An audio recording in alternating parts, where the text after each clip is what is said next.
राधे राधे, जय श्रीमन नारायण, हरे कृष्ण। आपके अपने YouTube चैनल प्रेम भक्ति में आप सभी का तहे दिल से स्वागत है। और कैसे हैं आप लोग, कमेंट करके ज़रूर बताइएगा। तो चलिए इसी के साथ कहानी को शुरू करते हैं। और आज हम सुनेंगे भाग्य बड़ा या बुद्धि, इनमें से कौन बड़ा है। आइए कथा के माध्यम से जानते हैं और चलिए कथा को शुरू करते हैं।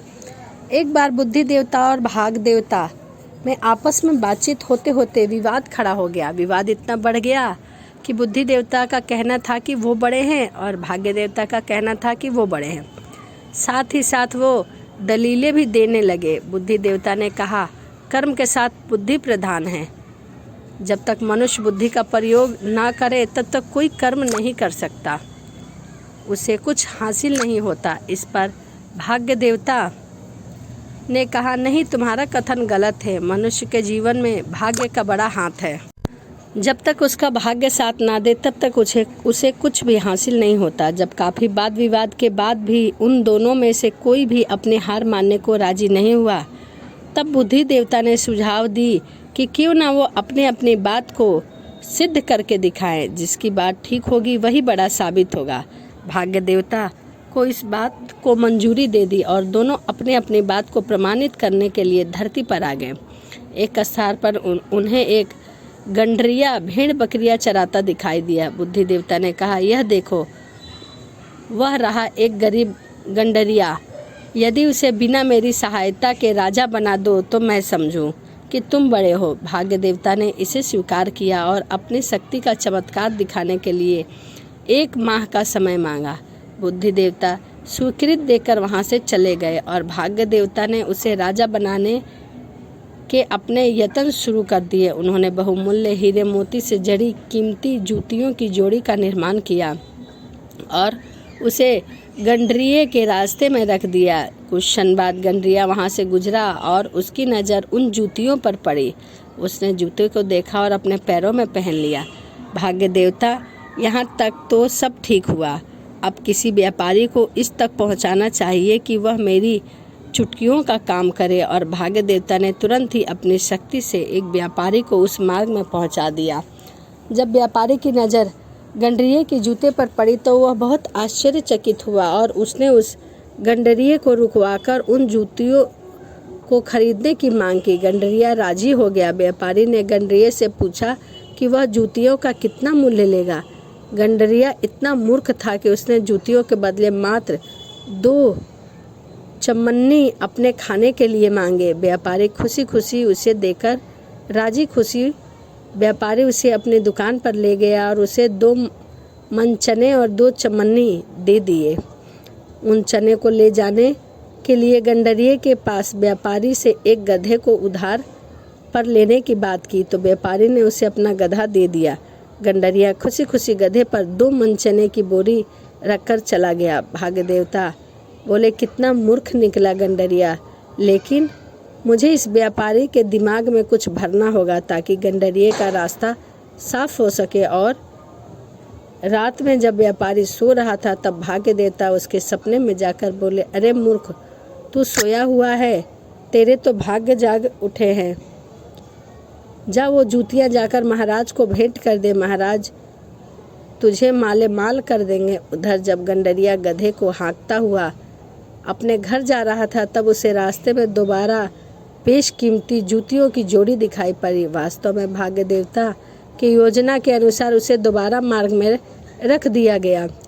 गंडरिया उन जूतियों को अपने पैरों में पहनकर चल दिया। इधर व्यापारी सुबह उठा तो सपने के प्रभाव से जूतियों को लेकर महाराज जी के पास गया। वहाँ दरबारी और महाराज जी ने जूतियों की खूब प्रशंसा की। महाराज ने व्यापारी से पूछा कि उसे वो जूतियाँ कहाँ मिली और वह उनकी कितनी कीमत चाहता है। व्यापारी ने झूठ बोलते हुए कहा कि यह जूतियाँ उसे उसके एक मित्र ने दी है जो कि एक राजा है। उसे कहाँ की और उन जूतियों के योग्य नहीं, इसीलिए यह जूतियाँ महाराज के पास ले आया हूँ। अब महाराज जो मुनासिब समझे वह कीमत व्यापारी को दे दे। महाराज ने प्रसन्न होकर पूछा कि क्या उस राजा का कोई लड़का भी है। व्यापारी ने फिर झूठ बोलते हुए कहा कि हाँ, उनका एक ही पुत्र है, लाखों में एक है, सुंदर सजीला बहादुर नेक और जवान है। महाराज ने फिर बताया कि उसकी एक लड़की है और वे चाहते थे कि उसकी शादी उसके मित्र राजा के लड़के से हो जाए। व्यापारी राजा की बात सुनकर बहुत घबराया। पीछा छुड़ाने की दृष्टि से बात बनाते हुए बोला, महाराजा आपने तो मेरी मन की बात जान ली है, मैं स्वयं भी यही चाहता था। महाराज शाबाश, तो जाओ और बातचीत करके तुरंत मुझे सूचित करो। राजा से पीछा छुड़ाने के लिए व्यापारी तुरंत एक दिशा से निकला और महाराज से पीछा छुड़ाने के लिए वह भागने लगा और बार बार सोचने लगा कि जिस रास्ते से वह जा रहा था, भाग्य से उसी रास्ते पर गंडरिया भी अपनी भेड़ बकरी चरा रहा था। व्यापारी जब उसके निकट पहुंचा तो वह उसे पहले से भी अधिक मूल्यवान जूतियों पहने दिखाई दिया। व्यापारी ने सोचा कि यह तो गंडरिया जरूर कोई सिद्धि महात्मा है, तभी तो इसके पास ऐसी बहुमूल्य वस्तुएं हैं। गंडरिया ने उसे देखा और पूछा, कहिए सेठ जी कैसे आना हुआ? व्यापारी ने कहा कि वह अपना गधा लेने आया है। गंडरिया उसे निकट ही अपनी झोपड़ी पर ले गया और उसे उसका गधा लौटा दिया। व्यापारी गधे को लेकर लौट गया। रास्ते में उसने सोचा कि इस गंडरिये की असलियत जानने के लिए छुपकर इस पर नज़र रखनी पड़ेगी। गंडरिये की नज़र बचाकर वह निकट के पेड़ के नीचे छुप गया। झुरमुर की जो पत्तियां थी वहीं छुप गया। वहां उसने एक पेड़ में अपना गधा बांधा और छुपकर गंडरिये पर नज़र रखने लगा। तभी उसकी नज़र दूर से रखे तांबे की ढेर पर पड़ी। उसने सोचा कि इतना तांबा बेचकर खूब सारे पैसे कमाए जा सकते हैं। उसने सोचा कि इस तांबे के बारे में बाद में सोचेंगे, पहले गंडरिये पर नज़र रख ले कि गंडरिये को कोई जादू वादू तो नहीं आता, उसके पास कोई खजाना तो नहीं है।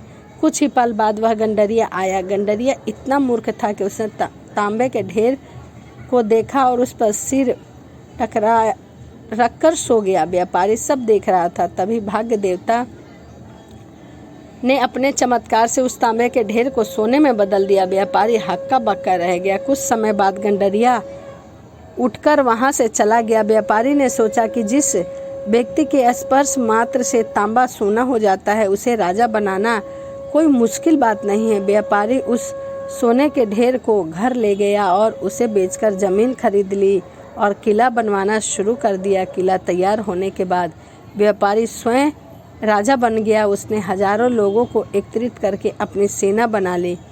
कुछ दिनों बाद उसने अपने सैनिक में उस गंडरिये को बुलाने की आज्ञा दी। गंडरिये के आने पर व्यापारी ने अपने सैनिक से कहा कि आज से तुम्हारे राजा यह है, और व्यापारी ने गंडरिया को नकली राजा बना दिया। फिर उसने उसके लड़की वाले राजा को पत्र लिखकर विवाह की तिथि सुनिश्चित करके कहा कि महाराज, मैं अपनी तरफ से यह तिथि लिखकर भेज रहा हूँ। व्यापारी के पास भिजवा दी। जब राजा की ओर से विवाह की तिथि वाला पत्र व्यापारी को मिला तो वह गंडरिये के पास पहुँचा और कहा, मुबारक हो महाराजा, आपका विवाह सुनिश्चित कर रहे हैं। गंडरिये ने अपनी मूर्खता का परिचय देते हुए कहा, सुनिए सेठ जी, आप मुझे छोड़ दीजिए। अगर मेरी भेड़ बकरी किसी के खेत चर जाएगी तो वह नहा धोकर मेरे पीछे पड़ जाएगा।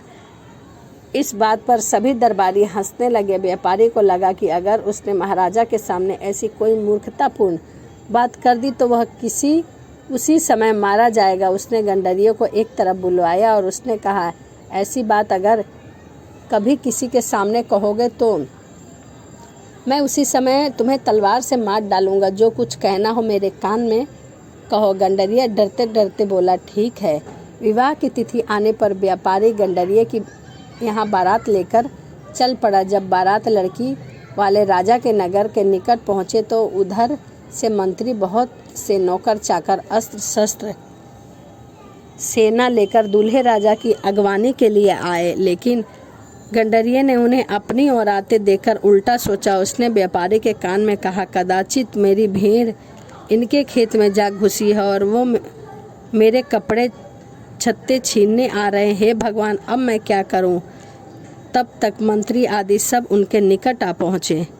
मंत्री ने व्यापारी से पूछा, कुंवर जी आपके कान में क्या कह रहे हैं? मित्र व्यापारी ने बात बनाते हुए कहा कि कुंवर जी यह कह रहे हैं कि जितने भी आदमी स्वागत में आए हैं सभी को 5-5 लाख रुपए पुरस्कार में दिए जाए। फिर क्या था, बात ही बात में चारों ओर खबर फैल गई और किसी बड़े भारी सम्राट ने राजकुमार की बारात आई, अतः उसी दिन राजा की कन्या का विवाह उस गंडरिये से हो गया। विवाह के पश्चात जब राजकुमारी गंडरिये के पास आ रही थी तो गंडरिये ने गहने की छन छन सुनकर समझा कि कोई चुड़ैल उसे मारने के लिए आ रही है, इसीलिए वह एक और दरवाजे की ओट में छुप गया। राजकुमारी कमरे में आई पर गंडरिये को न पाकर दूसरे कमरे में चली गई। जब राजकुमारी कमरे से बाहर गई तब गंडरिया अपनी जान बचाने की दृष्टि से भागा। तभी उसे सीढ़ियाँ दिखाई दी। सीढ़ियों के माध्यम से वह छत पर पहुंच गया। छत पर पहुंचने के बाद छत की मुंडेर से झांककर देखा तो उसे नदी दिखाई दी। उसने सोचा कि चुड़ैल के हाथों मरने से अच्छा है कि वह नदी में कूदकर अपने प्राणों को त्याग दे, और इसीलिए वह नदी में कूद गया। यह सब कुछ भाग्य देवता अपनी आंख से देखते हुए अपना माथा ठोक रहे थे। भाग्य देवता, यह तो निपट मूर्ख निकला, मूर्ख ने मेरी सारी योजना ही चौपट कर दी।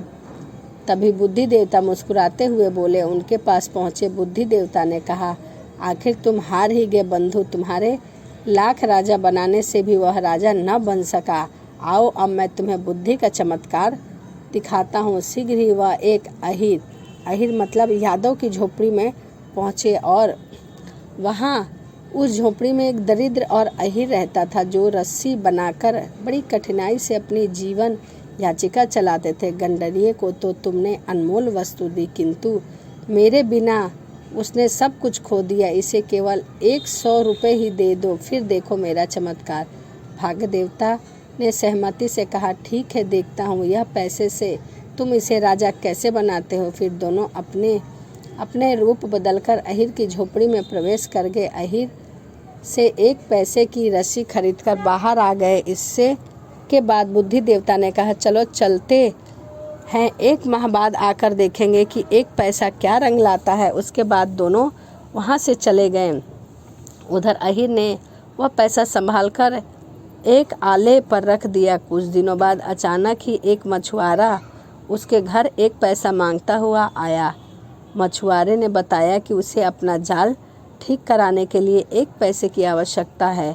अहिर ने कहा कि वह उसे 1 पैसा तो दे सकता है, किंतु उसके बदले में उसे क्या मिलेगा। मछुआरे ने कहा कि अभी तो उसके पास देने के लिए कुछ भी नहीं है, परंतु जब जाल ठीक हो जाएगा उसके बाद पहली बार जाल में जितनी भी मछलियाँ निकलेंगी मैं उसे पकड़ के तुम्हें दे दूँगा। अहिर राजी हो गया और उसने 1 पैसा मछुआरे को दे दिया। कुछ दिन बाद मछुआरा अहिर के पास आया और उसे 1 मछली देते हुए कहा कि पहली बार में बस 1 ही मछली मिली है। अहिर ने उस मछली को ले लिया और सोचा कि इस मछली को बेचने से अच्छा है कि इसे पकाकर आज का भोजन बना लूं। लेकिन जब उसने उस मछली को काटा तो उसके अंदर एक हीरा निकला।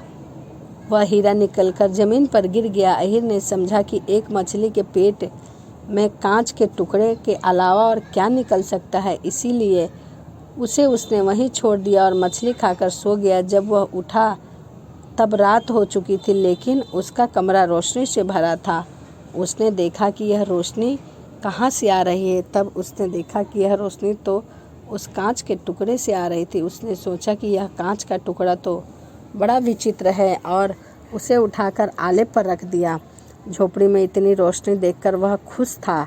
उसने सोचा कि अब रात में भी काम कर सकता है। कुछ ही दिन बीते थे कि एक रात उसके पास एक जोहरी रस्सी लेने आया। अहिर उसे रस्सी देने लगा, तभी जोहरी की नज़र आले पर रखे हुए इस हीरे पर पड़ी। जोहरी सोच में पड़ गया कि इतना बहुमूल्य हीरा इस अहिर के पास कहाँ से आया। तभी अहिर रस्सी का गट्ठर उठाकर जोहरी को देते हुए बोला, उस कांच के टुकड़े को क्या देख रहे हो सेठ जी, इसे संभाल कर अपना ले जाओ रस्सी को। जोहरी ने रस्सी ले लिया और उसे पैसे दे दिए। जाते जाते जोहरी ने उससे हीरे के बारे में पूछा, वह कांच का टुकड़ा कहाँ से मिला। अहिर ने सारी बात जोहरी को बता दी। उसके बाद जोहरी ने पूछा कि क्या वह उसे बेचेगा। अब वह उसे 50 रुपये देगा। अब अहिर का माथा ठनक गया। उसकी बुद्धि में सचेत किया कि लगता है कि यह साधारण कांच का टुकड़ा नहीं है, बल्कि बहुमूल्य कांच का टुकड़ा है। अधिक से अधिक कीमत लगाकर देखनी चाहिए। फिर भाव तौल करके अहिर ने उस हीरे जौहरी को 10,000 रुपये में बेच दिया। अहिर ने उस 10,000 रुपये से रेशम के धागे का व्यापार शुरू कर दिया। शीघ्र ही वह एक दिन शहर का सबसे बड़ा धनवान बन गया। अब उसके पास रहने के लिए एक आलीशान महल, सेवा करने के लिए नौकर चाकर थे। 1 माह बीतने पर वह इतना धनवान हो गया कि उससे प्रभावित होकर वो वहाँ से राजा ने अपनी बेटी का विवाह उससे करा दिया। राजा का कोई भी पुत्र नहीं था, इसीलिए राजा के मरने के बाद सारे राजपाट का वारिस अहिर ही बना। अहिर बड़ी ही बुद्धिमान से राजपाट चलाने लगा, जिससे प्रजा भी उसे चाहने लगी। इस दिन से उसने बुद्धि से काम लेकर बहुत यश और धन कमाया। ठीक 1 माह पश्चात एक दिन दोनों देवता अहिर के दरबार में वेश बदल कर पहुँचे। दरबारी गण उसकी जय जयकार कर रहे थे। तब बुद्धि देवता ने मुस्कुराकर भाग्य देवता से कहा, देख रहे हो बंधु, यह वही अहिर है जो आज बुद्धि के बल पर मात्र 1 पैसे से राजा बनकर बैठा है। इस पर भाग्य देवता ने कहा, तुम ठीक कहते हो मित्र। वास्तव में कोई इंसान भाग्य से चाहे पूरे संसार का सुख क्यों न प्राप्त कर ले, लेकिन बिना बुद्धि के वह उसे संजो नहीं सकता और क्षणिक सुख के पश्चात ही दुख के सागर में डूब जाता है। तो यह भाग्य देवता और बुद्धि देवता की कहानी थी। तो चलिए इसी के साथ वीडियो को समाप्त करते हैं और मिलते हैं अगली वीडियो में। वीडियो आपको कैसी लगी कमेंट ज़रूर करिएगा और लाइक शेयर ज़रूर करिएगा। तो चलिए इसी के साथ वीडियो समाप्त करते हैं। राधे राधे, जय श्रीमन नारायण, हरे कृष्णा।